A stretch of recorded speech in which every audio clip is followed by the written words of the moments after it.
Saudara tahu Yesus berkata apa? Jenis ini tidak bisa diusir kecuali dengan doa dan puasa. Ada masalah-masalah yang tidak bisa diselesaikan hanya dengan doa, harus dengan puasa. Kesempatan yang baik pada bulan puasa dari tanggal 24 Maret sampai 22 April kita akan doa puasa. Doa puasa dengan pagi seperti biasa doa jam 5 pagi dan sorenya kita usahakan ada pertemuan doa juga. Ikuti kesempatan ini. Mungkin kita tidak pernah punya kesempatan di lain waktu. Ayo puasa bersama.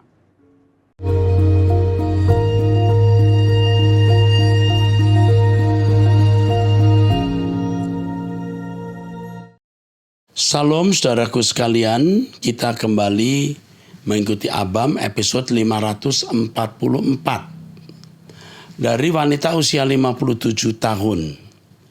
Bapak Erastus yang terhormat, saya sering diundang untuk memberikan firman Allah di gereja-gereja. Saya sering memberikan firman kebenaran yang Pak Eras selalu ajarkan. Apakah saya berdosa? Karena sering menyampaikan firman yang Pak Eras sampaikan. Saya mohon dimaafkan ya Pak, takut menjiplak atau sebagai plagiat. Contoh seperti khotbah saya di Palembang, dijadikan TikTok, saya takut berdosa Pak. Saya juga plagiat dari Alkitab. Ya, kamu jadi plagiat juga, sama plagiat dari Alkitab. Apa yang saya sampaikan itu kebenaran firman. Walaupun saya bahasakan, jadi silahkan saja. Ya, Tuhan memberkati kamu. Puji Tuhan Ibu, Tuhan berkati. Kita masuk di pertanyaan kedua. Wanita usia 37. Salam Pak Eras, sebelumnya saya ucapkan terima kasih. Berkat khotbah-khotbah Bapak, saya menjadi pribadi yang lebih kuat, tegar dan tidak mau bermain-main dengan dosa. Top, puji Tuhan. Begini Pak, saya menikah dengan duda cerai, umur kami beda 15 tahun. Kami menikah pada tahun 2020. Maaf Pak, saya mau bertanya, suami saya ternyata selingkuh dengan seorang janda. Mereka sudah selingkuh selama 1,5 tahun. Saya tahu semuanya ini karena selingkuhannya mengirim pesan WA kepada saya dan mengirimkan bukti-bukti foto dan chat WA mereka.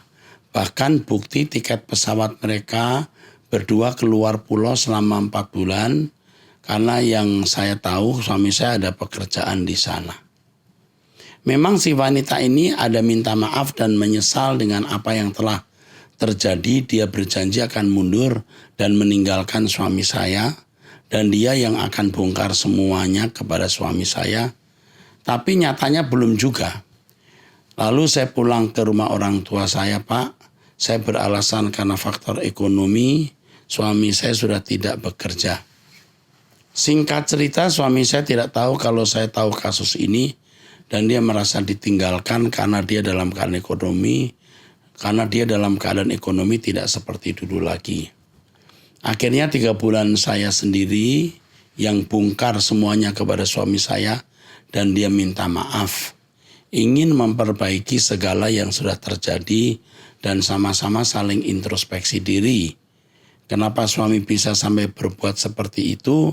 Intinya dia juga tidak mau disalahkan sepenuhnya Pak.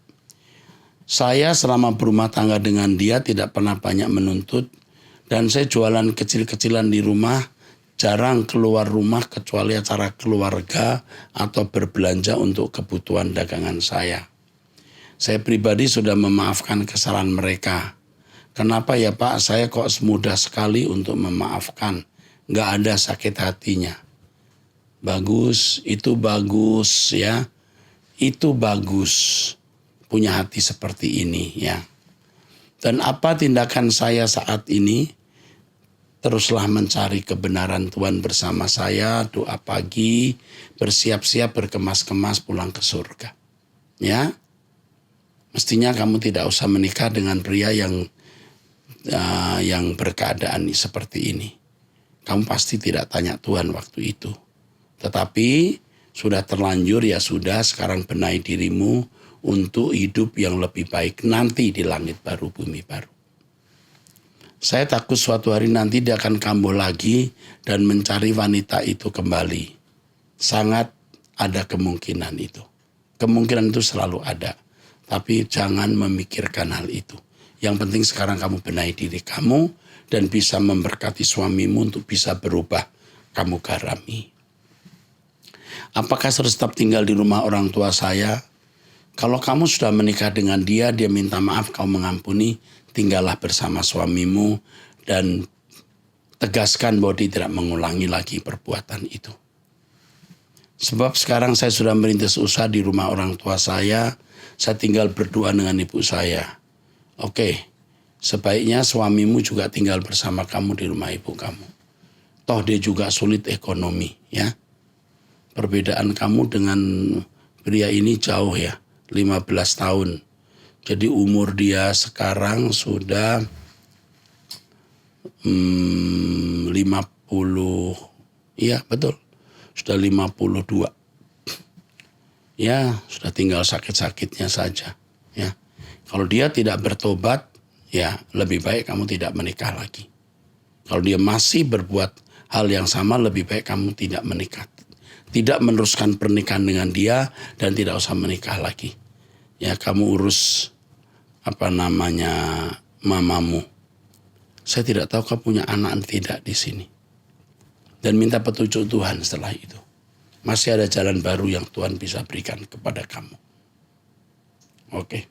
Jangan harap terlalu banyak dari pria ini. Ini pria yang tidak berkualitas. Oke. Sekarang dari seorang wanita usia 50 tahun sudah menikah. Salam Pak Eras yang diberkati Tuhan. Saya punya anak SMK kelas 1, dia pengen pindah ke SMA yang Bapak dirikan. Katanya dia ingin rohaninya bertumbuh di sana. Pertanyaan saya, apakah boleh anak saya yang SMK pindah ke SMA yang Bapak pimpin tetapi kelas 2? Jawaban saya tidak bisa. Harus kelas 1 itu pun harus dites. Karena SMU kami, SMU Nasional Plus yang bahasa pengantarnya juga sebagian atau separuh lebih bahasa Inggris. Anak ibu harus bisa berbahasa Inggris dengan baik. Ya. Karena saya sering dengar Bapak mau memulainya tahun ini, jadi apakah udah kelas 2-nya dan apakah bisa pindah ke SMK, ke SMA? Tentu tidak bisa karena mata pelajarannya beda. Ya. Kecuali SMK ke SMK dengan jurusan yang sama, kemungkinan bisa. Itu pun kalau sekolahnya membuka diri, kalau tidak juga tidak bisa. Kalau boleh bagaimana cara mendaftarkannya langsung atau melalui online? Terima kasih Pak, Tuhan memberkati. Kalau melihat Truth ID, di sana ada nomor telepon yang bisa dihubungi, ya. Silahkan menghubungi. Tetapi saya pastikan masuk kelas 2 tidak bisa dan harus dites lagi. Ini benar-benar sekolah yang memang serius untuk orang-orang kota Jakarta agar anak-anak jemaat tidak rusak di SMA-SMA yang tidak mengajarkan kebenaran. Oke. Saya teruskan pertanyaan nomor berikut ya, dari pria usia 25 tahun masih single. Mengenai hidup hanya bagi Tuhan, melepaskan segala keduniawian, kesenangan, kehendak demi menyenangkan Tuhan, berkenan kepada Tuhan, melakukan kehendak Tuhan. Mohon jelaskan perbedaan kualitas antara hidup kekristenan dengan pengajaran lain di luar Kristus. Karena pagi ini saya terusik dengan pikiran bahwa bukan hanya orang Kristen saja yang bisa berpikir seperti ini, melainkan orang di luar Kristen juga dapat untuk memiliki pemikiran untuk melenyapkan segala kehendak dan kesenangan duniawi demi bagi pencipta, atau kalau dia tidak menunjukkan kepada Tuhan, maka entitas lain atau bahkan kepada kekosongan, tergantung apa yang dia percaya. Intinya mengosongkan diri dan mengisi diri dengan apa yang ada di luarnya, yang dianggapnya lebih berkuasa sehingga ia rela menyerahkan dirinya demi entitas yang diimaninya itu. atau mengosongkan diri sekosong-kosongnya demi mendapatkan esensi kehidupan yang lebih berarti, kedamaian total yang mengatasi segala situasi eksternal maupun internal. Internal itu pikiran dan perasaan. Mohon jelaskan di mana lebihnya kekristenan murni dibanding segala pemikiran lain. Yang pertama, harus diakui dan ini fakta bahwa orang-orang di luar Kristen pun bisa berbuat baik, memiliki tingkat-tingkat kesucian dan kesalehan yang sangat baik, mungkin juga bisa menakjubkan. Kerelaan mengosongkan diri dari kesenangan dunia, dari hawa nafsu, membuat orang menjadi sufi, menjadi saleh. Nah, di dalam kekristenan yang kita yakini ada Roh Kudus. Dan kebenaran Injil yang membuat seseorang mencapai kesempurnaan.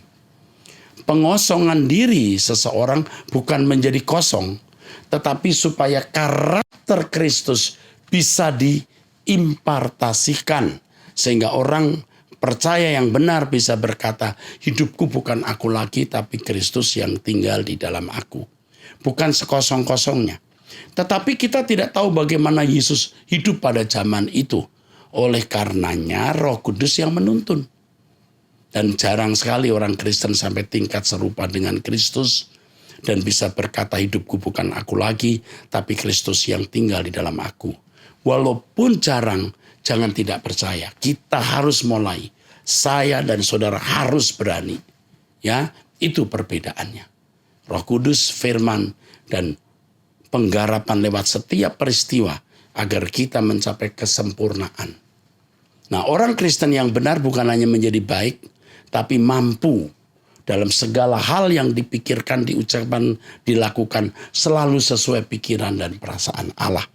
Itulah sebabnya kita harus memiliki pikiran dan perasaan Kristus. Itu bedanya dan itu lebihnya. Masing-masing agama dan di mana penganutnya per individu memiliki atau mendapatkan tujuan beragama yang lebih mendalam ketimbang sekedar melakukan perintah agama. Pasti beberapa di antara mereka pernah memikirkan hal ini. Dan bagi mereka yang bukan hanya memikirkan, merumuskan, mereka juga melakukannya di dalam tindakan kepada tuannya masing-masing dengan sepenuh hati mereka. Bahkan apabila saya melihat botol di depan saya dan saya menganggap bahwa botol itulah yang berkuasa dan saya siap mengosongkan diri demi hidup bagi botol itu yang saya anggap sebagai tuan dan membiarkan hidup saya terisi dengan segala hal tentang botol itu saja, maka itu juga tetap mungkin untuk dilakukan. Oke, iya. Jikalau Tuhan itu esa, maka setiap orang yang mengabdi kepada Tuhan yang lain sesungguhnya sedang melakukan kesia-siaan belaka. Setiap entitas entah itu yang sudah terprogram itu di dalam pikiran kita karena kita ketahui sejak lahir ataupun yang kita kenali saat kita beranjak dewasa, semua dapat kita ilusikan dan kita imani sebagai Tuhan. Betul, bisa. Namun Tuhan yang sejati hanya satu. Akan tapi untuk hidup rohani, hidup sepenuhnya bagi Tuhan yang tidak sejati pun sangat mungkin untuk dilakukan, bahkan sampai akhir hayatnya dengan segala pengabdian. Seakan-akan itu Tuhan yang sejati, bisa. Nah, Allah semesta alam yang maha agung, itu luar biasa, Allah yang esa. Dia menaruh Tauratnya di hati semua orang. Mereka yang di luar bangsa Israel, mereka yang di luar umat pilihan Allah dalam Yesus Kristus.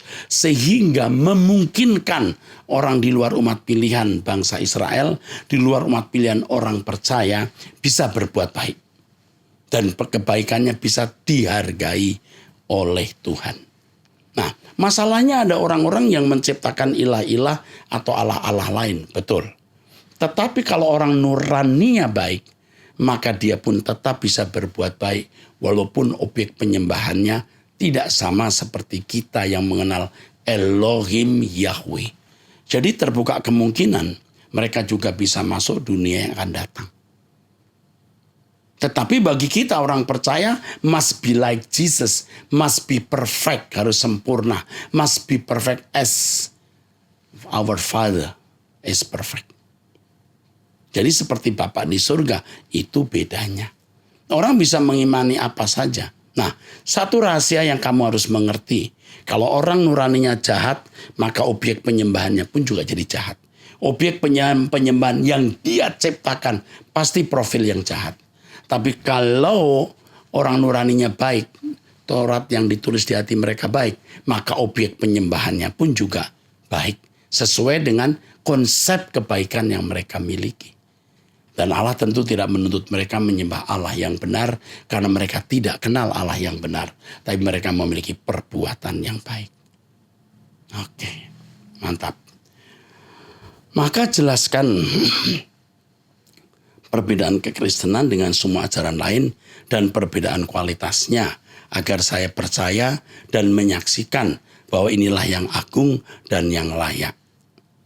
Oke, saya sudah menjelaskan. Nah, kalau kita membaca dalam Roma pasal 2, 12-15, Allah menulis Tauratnya di hati mereka.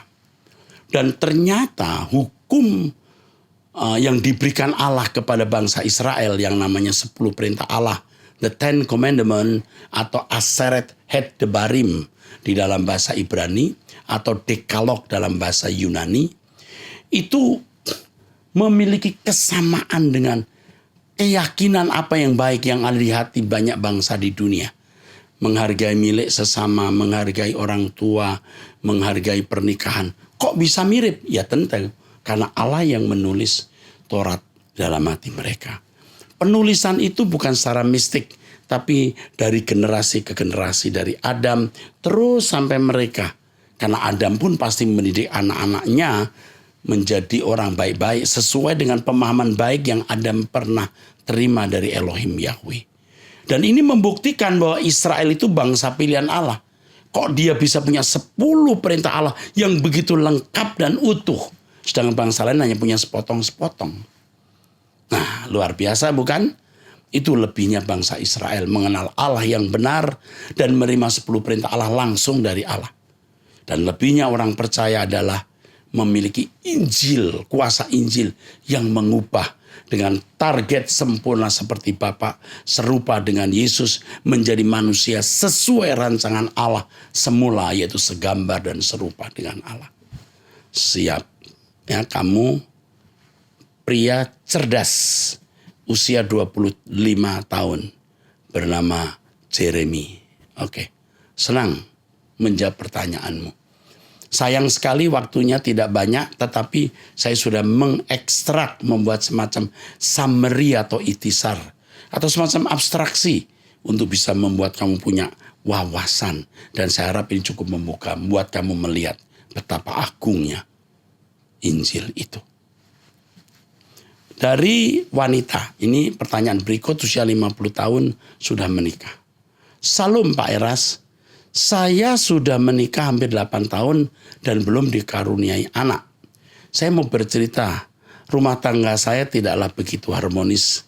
Kami pisah ranjang, tapi untuk nafkah, uang belanja dan nafkah mama janda, dia ada memberi rutin. Masalahnya saya mengetahui suami saya berzina dan mempunyai anak dari wanita lain, non-Kristen. Sepertinya mereka sudah menikah siri, tapi saya seolah-olah tidak pernah tahu semuanya. Saya diam karena keseharian saya pun jaga toko, punya suami. Saya merasa hanya seperti karyawan saja. Yang saya ingin tanyakan, bagaimana saya harus mengambil keputusan dengan keadaan rumah tangga yang tidak wajar ini, Pak? Apakah saya harus tetap mempertahankan rumah tangga ini? Bu, usiamu sudah 50 tahun. Saya tidak tahu kau punya anak enggak. Jadi kamu menikah hampir 8 tahun tidak dikaruniai anak. Jadi kamu menikah usia 42 tahun. Betul enggak nih? Ya. Jadi menurut saya kamu gantung. Kamu seperti karyawan di toko itu tidak masalah. Ya. Usiamu sudah 50 tahun mungkin sudah tidak punya anak lagi. Atau kemungkinan kecil. Tidak apa-apa. Pisah ranjang, pisahlah. Ibu berkemas-kemas ke surga bersama saya. Ikuti Truth ID doa pagi. Jangan pikirkan keadaan suamimu yang tidak mau bertobat. Kamu seakan-akan tidak tahu, tidak apa-apa. Nanti kamu akan beritahu bahwa kamu tahu, tapi kamu pasrah saja. Dan kamu akan dibela Tuhan. Kamu tunggu waktu. Tuhan akan bertindak. Jangan tinggalkan toko suamimu. Jangan tinggalkan suamimu. Suatu hari toko itu bisa kau miliki untuk bisa melangsungkan hidupmu dan pelayananmu. Tetaplah Kamu hidup di situ seperti karyawan. Dan itu akan membuat Tuhan akan tergerak menolong kamu dan bertindak. Tetap setia, jangan marah, jangan dendam. Tuhan memberkati. Pria usia 48 tahun proses cerai. Salam, saat ini saya lagi pembaruan, kembali lagi ke Nasrani. Baru mau bertanya langkah awal proses pembaruan. Yang pertama, kenapa kamu mau nikah? Oke, ini tidak bisa saya jawab. Ya, kenapa mau cerai? Apa karena mau nikah lagi? Apa kemarin sebelumnya tidak masuk Kristen? Nanti konselor saya seorang pria, pendeta hamba Tuhan yang baik akan mengkonseling kamu. Saya tidak bisa jawab karena tidak tahu masalahnya. Cuman satu kalimat saya mau katakan, jangan ceroboh lagi dan jangan lawan Tuhan. Ingat ini. Oke, selanjutnya dari wanita usia 42 tahun cerai. Bagaimana supaya bisa berdoa menyembah Allah dalam roh dan kebenaran? Bagaimana caranya saya bisa meminta tolong didoakan? Oke. Menyembah Allah dalam roh dan kebenaran itu bukan cara-cara berdoa, tapi kehidupan yang bersekutu dengan Tuhan. Ibadah yang tidak dibatasi oleh ruangan, tidak dibatasi oleh waktu dan cara-cara tertentu. Ketika Tuhan berkata di Injil Yohanes pasal 4 ayat 24, Tuhan berbicara kepada perempuan Samaria yang mengadakan doa di Gunung Gerizim. Orang Samaria mengadakan doa di Gunung Gerizim. Menyembah Allah Yahweh, tapi di Gunung Gerizim. Yesus berkata nanti saatnya tidak di gunung juga tidak di Yerusalem, tapi dalam roh dan kebenaran. Artinya orang nanti akan beribadah kepada Tuhan tidak dibatasi oleh ruangan, waktu, tempat, dan cara-cara tertentu. Yang penting kehidupan yang benar setiap saat. Itu menyembah Allah dalam roh dan kebenaran. Selanjutnya kehidupan yang benar itu dinyatakan dalam pujian penyembahan pada waktu berdoa. Baru benar. Tuhan memberkati kamu. Bapa di surga, tolonglah wanita ini.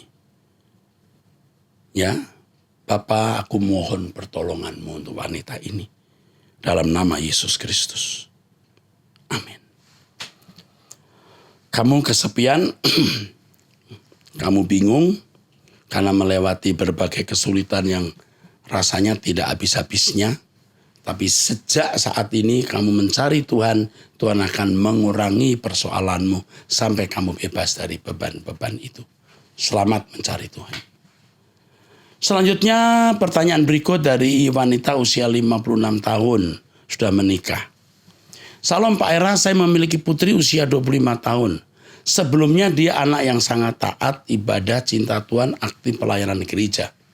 Namun memang dari yang saya lihat, anak saya ini di gereja sejak remaja kurang dirangkul oleh anak muda di gereja. Setiap mereka jalan, nongkrong, anak saya tidak pernah ikut. Lalu saya tanya, kenapa kamu gak pernah ikut nongkrong sama anak pemuda gereja? Dan anak saya jawab, kalau gak diajak kenapa harus menawarkan diri seperti mengemis, Mam? Dan saya sangat tertegun mendengar jawaban anak saya ini. Yang pertama mungkin tidak diajak. Atau mungkin dianggap, ayo kita pergi. Maksudnya yang tidak mau ikut berarti keberatan dan pihak gereja mungkin tidak mau paksa. Jadi mengajaknya mungkin tidak secara langsung, jangan salah. Bisa begitu. Bisa memang tidak sengaja.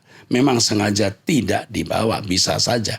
Tapi bisa juga karena memang ditawari tetapi tidak mau. Bisa. Kita akan ngumpul-ngumpul teman-teman. Misalnya, kita akan ngumpul-ngumpul besok di Anu. Tapi tidak secara eksplisit diajak gitu. Langsung, tetapi mestinya ikut nimbrung. Dan tidak masalah. Meskipun begitu ketika dia diberikan jadwal pelayanan, dia tidak pernah menolak. Ya, kata ibu ini. Namun setiap pelayanan berhalangan memang selalu diberikan ke anak saya dan dia mengerjakan. Oh, jadi setiap pelayan berhalangan. Jadi dia apa namanya? Apa sih istilahnya dia yang kayak pengganti ya. Tapi saya sedih Pak karena anak saya menginjak usia 25 tahun dia masuk dan mengikuti ajaran Islam. dia pergi meninggalkan Kristen. Berbagai macam cara sudah saya lakukan supaya dia meninggalkan keislamannya dengan cara menasihati dengan baik. Memakinya dan juga memukul dia dengan harapan supaya dia keluar. Tapi ternyata tidak. Makin kasar, makin keras, makin tidak, Bu. Makin tidak akan meninggalkan agama lain ini. Saya tidak melihat dia menjadi seorang Islam yang taat. Dia rutin selalu belajar tentang Islam. Saya melihat dia menjadi orang Islam yang taat. Dan dia rutin selalu belajar tentang Islam. Dia selalu menunjukkan ketaatannya dalam Islam. Saat ini anak saya dibenci oleh semua orang termasuk keluarga. Tapi saya sayang pada putri saya, Pak. Apa yang harus saya lakukan? Ibu jangan marah lagi, jangan kasar lagi. Ibu berdoa dan tunjukkan pola contoh hidup yang baik. Masih ada jalan dia balik. Tuhan bisa mengadakan cara ajaib untuk membawa dia pulang. Tergantung ketekunan ibu berdoa dan mengubah diri untuk menjadi berkat. Nah, seiring dengan ini, para pecinta suara kebenaran yang mengikuti Abam, saya menunjukkan betapa tragisnya pelayanan gereja yang membuat orang sampai pindah agama. Ketidakpedulian kepada anggota gereja. Ini khusus remaja pemuda. Makanya saudara, sebagai gembala saya sering bertanya bagaimana pelayanan. Ya kalau tidak sering cukup banyaklah gitu. Bagaimana pelayan remaja pemuda. Apalagi anak-anak. Saya sering berkata budget untuk pelayanan anak-anak tidak terbatas. Artinya berapapun. Maka di gereja kami bukan mau sombong diri. Di gereja kami itu kami menyediakan tempat bermain, playground maksud saya itu luas ya. Luas ada 600 lebih atau 800 atau 1000 itu meter atau 1500 saya tidak ingat, tapi luas ada dengan banyak mainan. Dan itu sebenarnya merupakan cara untuk anak-anak main. Sekaligus kami berkolaborasi dengan SCT Ekumene karena ada Prodi PAUD. Jadi Prodi PAUD ini kami berkolaborasi untuk memiliki ini.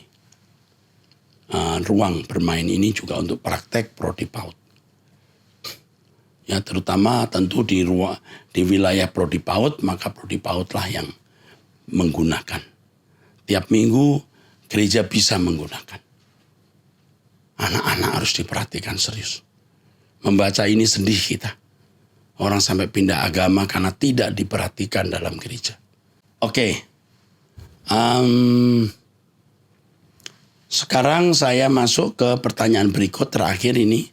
Dari wanita usia 67 tahun. Apakah Tuhan tetap mengampuni orang yang sudah membunuh karena apapun alasannya?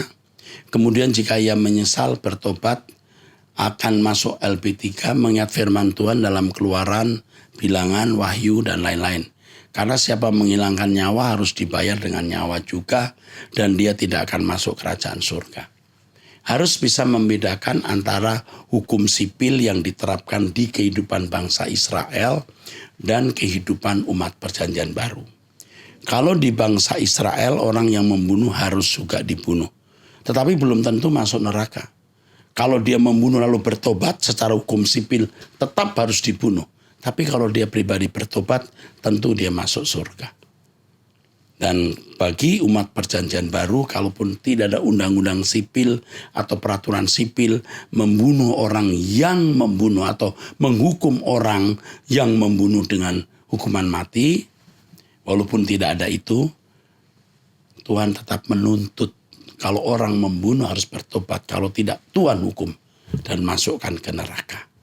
Ya, jadi jangan mencampur adukan antara hukum atau undang-undang sipil dalam kehidupan bangsa Israel dengan kehidupan umat perjanjian baru. Sekali lagi, di Israel orang yang membunuh harus dibayar dengan nyawa. Tapi belum tentu masuk neraka kalau dia bertobat.